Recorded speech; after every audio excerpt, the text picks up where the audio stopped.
Hey everybody, welcome back to Illiterate Book Club. I am Matt. I'm John. And this is going to be our review of The Witcher episode 7. Yeah. Yeah, so if you're new to the channel, we do movie reviews, TV show reviews, trailer reactions. If you're into that kind of stuff, be sure to like and subscribe.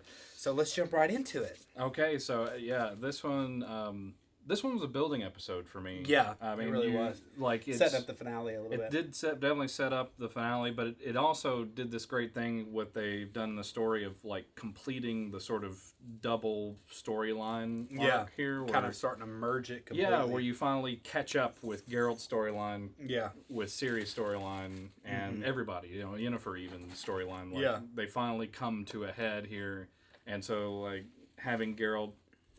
I was kind of wondering after, like, episode 4, for me, while I was watching, I was thinking, like, okay, so where is he now? Like, why wasn't he there for her? Like, where has he been during this whole event? And it showed that he did actually come back. Yeah, he actually went back for her, and the proud queen didn't want to give her up, and then locked her in the basement, because that's what you do with people who are trying to protect your granddaughter, apparently. And it's interesting. I wonder where the singer went. I know he kind of, like, blew him off.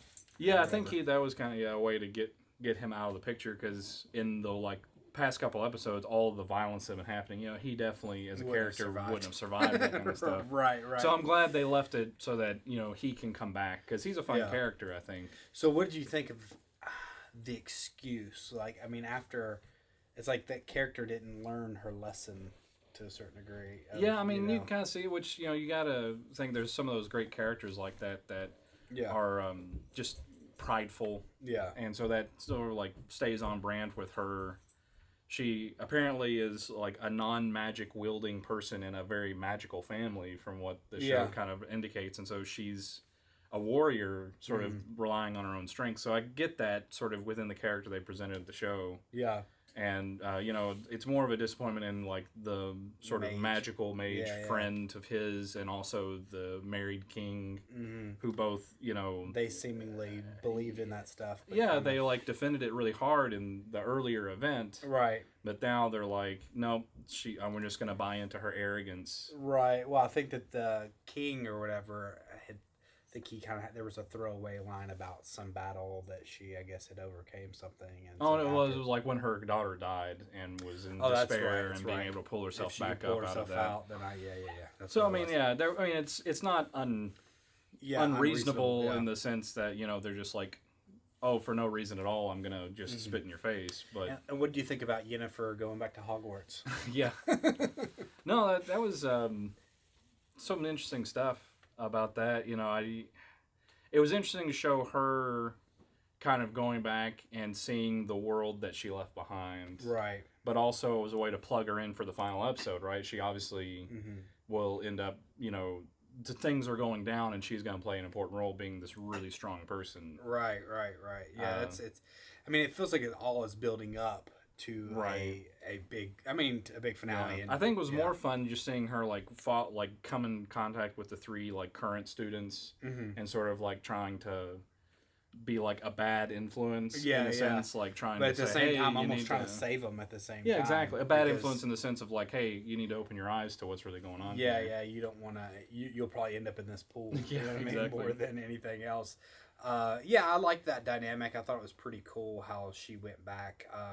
I'm still trying to understand the motivations of the different wizards there. You know what I mean? Yeah. It's kind of like, okay, well, that was her dad.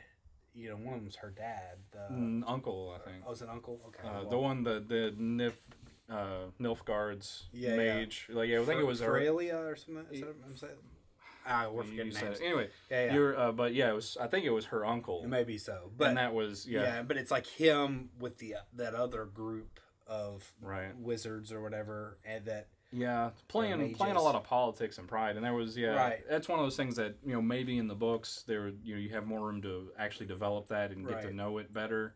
And like I said, that's the world that I think was kind of lacking in the series. Yeah, was really getting to know the roles of mages. Yeah. And that the brotherhood, and then the mages that aren't a part of the brotherhood. And, their relationship to other magical groups. Because you also had the healer, the elf healer, who was kind of aware of magic, but apparently wasn't really adept at it. Yeah. That he met, with the Jinn event.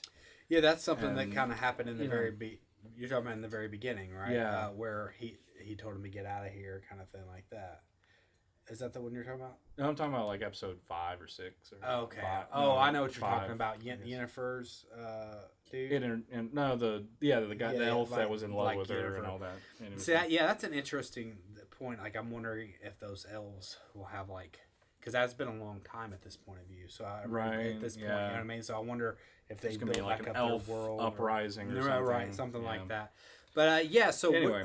I don't know if there's anything else to go on this on episode. this one you had that. I mean, Ciri had the interesting thing where you had her childhood friend turns against her. This is where she got attacked. Yeah, and had the vision and sort of just exploded. Or didn't she have the vision, but she was like spouting prophetic things. Right. Yeah, and I'm just wondering where they're going to go with that. Because you wonder, obviously she's, is it MacGuffin? I think is the proper term, where she's kind of like the thing that. She's like a central character. You don't know what's going on around her, but it's like she's like the piece that everything is kind of. Yeah, she's the central mystery, really, of what's going on. Who is she really, and what is the significance of her and her power? And exactly. All that, is it going to be, is her power? Could it be for good, or could it be for bad, or whoever wields it, I guess. Maybe you know more, and you can enlighten us without spoiling things, because this is just going off the show, and we haven't read the books. Yeah, so what do you think about this episode? Did you like it? Are you still on board after getting to the 7th episode? Or one more left? Right. Are you feeling like it's being a good adaptation to the books, or do you feel like it's lacking something? Drop in the comment section below. Let us know. Like and subscribe. Do all the stuff. Bye.